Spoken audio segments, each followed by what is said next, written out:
নমস্কার, আমি অরুণা এবং আপনাকে স্বাগতম আজকে টি20 হেডলাইন্সে। আজ আমরা নিয়ে এসেছি পশ্চিমবঙ্গের রাজনীতি থেকে শুরু করে আন্তর্জাতিক খবর পর্যন্ত সবকিছু। তাহলে দেরি না করে চলুন জেনে নিই আজকের সবচেয়ে গুরুত্বপূর্ণ খবরগুলো। পশ্চিমবঙ্গের রাজনীতিতে চরম উত্তেজনা।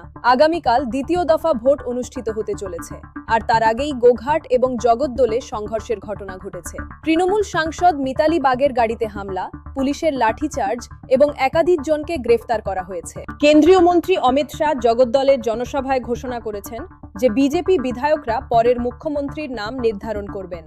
তিনি বলেছেন, সারা বাংলায় একটাই স্লোগান উঠেছে, পাল্টানো দরকার। মার্চের 19 তারিখে বাঁকুড়ায় বিস্ফোরণের ঘটনা ঘটেছিল এবং সেই তদন্তে এনআইএ চাঞ্চল্যকর তথ্য বের করেছে। দেখা গেছে যে এই বোমা ভোট সন্ত্রাসের জন্যই তৈরি করা হচ্ছিল, আর দক্ষিণ 24 পরগনায় ভোটের মাত্র 2 দিন আগে আরও বোমা পাওয়া গেছে। আন্তর্জাতিক খবরে এসেছে একটি ভয়াবহ ঘটনা। মার্কিন প্রেসিডেন্ট ডোনাল্ড ট্রাম্প এবং প্রথম লেডির উপস্থিতিতে ওয়াশিংটন ডিসিতে হোয়াইট হাউস সাংবাদিক সংস্থার নৈশভোজে কর্তাদের লক্ষ্য করে গুলি চালানোর ঘটনা ঘটেছে।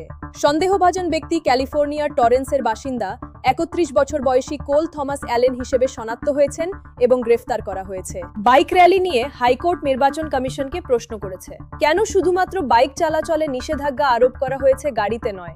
এমনকি বিহার এবং অসমেও কি একই নিষেধাজ্ঞা দেওয়া হয়েছিল? এই প্রশ্ন উঠেছে। এই ছিল আজকের 5টি গুরুত্বপূর্ণ খবর।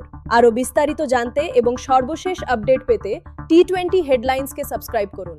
ধন্যবাদ এবং আবার দেখা হবে পরবর্তী টি20 হেডলাইন্সে।